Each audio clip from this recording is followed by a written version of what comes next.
Mga boss, muli tayong nagbabalik sa ating channel, no, dito sa Busal. So merong nag-PM sa akin mga boss at regarding po doon sa nangyari sa rancho niya, at may sinend po siyang picture.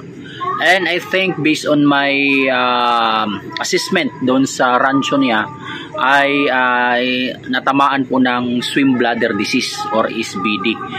Okay? So regarding po sa tanong niya, no, nasa paggamit ng Epsom salt. Okay. I would not recommend mga boss sa mga bagay or sa mga treatment na hindi ko na-experience. Okay? So ang i-suggest ko lang or i-advise ko is yung na-experience ko at naging effective naman sa akin. Okay? So pagdating sa Epsom salt ay hindi ko pa naranasan. I would not recommend or I would not kumbaga advise to use Epsom salt. Okay. Dito sa atin mga boss, ang ginagamit natin dito ay rock salt. Okay.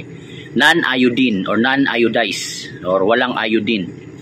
Okay, so yung rock salt yan po ang ginagamit natin sa pagtitreatment.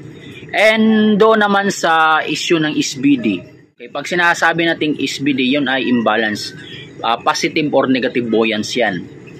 Buoyancy, ang tawag niyan. Okay? So, bumabaliktad ang yung isda. Okay? So, isa sa mga cause ng mga SBD is yung itong poor water quality. Okay? Mga non-digestion na siya. Kumbaga, yung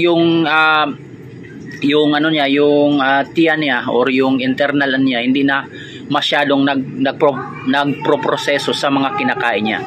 Kasi kailangan yung goldfish or koi or any ornamental fish, kailangan magpupups talaga sila. Yan ang cycle nila. Kumakain sila at nagpupups. No? Every 2 to 3 hours kailangan nakapups sila. So kapag hindi nila nailabas yun mga boss, yung mga dapat yung waste na ilalabas nila ay magkukumpulan doon sa loob, o yung tinatawag yung accumulation. Pag accumulated na yan, hindi na yan nila i-release. So yan po ay isa sa mga sanhi kung bakit po mag-i-imbalance na yung goldfish natin or koi, no? So hindi na siya yung natural na yung natural na langoy niya. Yung naka-experience ako ng SBD, ito yung mga kailangan mong gawin, no, or i-prepare mo. So pag-prepare ka ng tank, kahit yung maliit na tank, viewing tank, okay, hindi masyadong malaki na tank, yung mga ano lang 2 feet or mga viewing tank.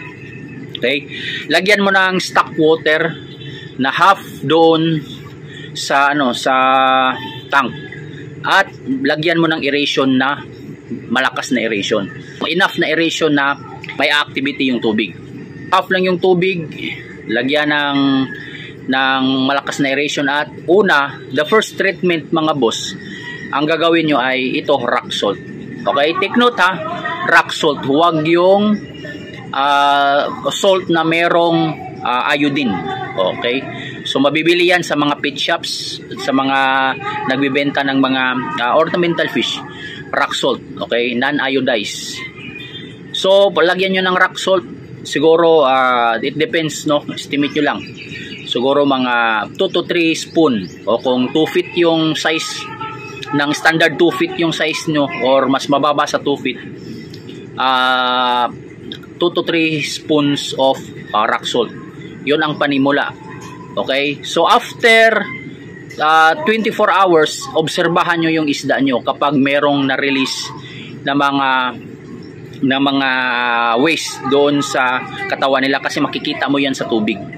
Okay, makikita mo yung mag-iiba kasi yung kulay ng tubig. Kung magba-blurry yan, no, kumbaga magka-cloudy. Lalabas kasi kung lalabas. Okay, kung matitreat mo sa salt, sa rock salt.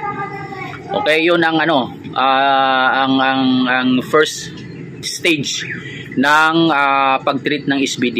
Kapag hindi pa rin na-address yung problema doon sa SBD, nandun pa rin, naka-SBD pa rin, okay, or wala, hindi niya nailabas, ito mga boss, itong second stage or second phase, ito yung kumbaga effective para sa akin. Okay, kung meron kayong mabili na Pro A Extreme Probiotics sa lugar ninyo, yun ang ilagay nyo for the second phase. Pero i-drain nyo yung tubig, okay, kasi rock salt yun eh. May antibacterial properties yun. Okay, may salinity na yung tubig, kailangan walang salinity. So ang gagamitin nyo ulit yung stock water. Walang problema, basta stock water.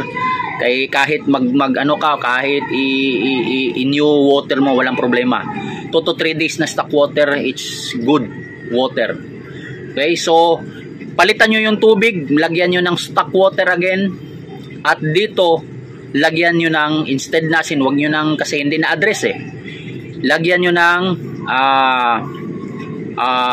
siguro 500 ml, isang buting na Pro A Extreme Probiotics. Isang 500 ml na Pro A Extreme Probiotics ilagay nyo, at ganyan pa rin malakas na aeration. And obserbahan nyo ng after 24 hours.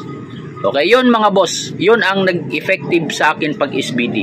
Kung ang SBD ay nasa early stage pa, mas madaling ma-address yan. Ibig sabihin, madali niyang makarecover. Pero kapag yung SBD na talaga, yung nasa late stage na, napabayaan mo ng ilang buwan, ganun pa rin, saka mo na-treat, medyo mas matagal yung treatment dyan. Okay, mas matagal yung treatment. Okay. Take note mga boss, bago mag-treatment doon sa binigay ko, kailangan wala na pong feeding. Okay? The day na mag-start ka ng treatment, wala na pong feeding na mangyayari. Okay? Stop feeding at saka proceed sa treatment na shinare ko sa inyo. Obserbahan nyo lang mga boss. I would not say that this is very effective, but for me, for my experience in this swim bladder disease, pero nung naggumamit na ako ng Pro Extreme Probiotics ay hindi na ako nakapag-experience ng SBD, kasi regular na akong nilalagyan ko ng tubig ng Pro Extreme Probiotics as prevention ng swim bladder disease. Yun lang mga boss, at itry nyo sa mga may SBD dyan, and feedback me kung ano yung resulta. Okay, happy fish keeping.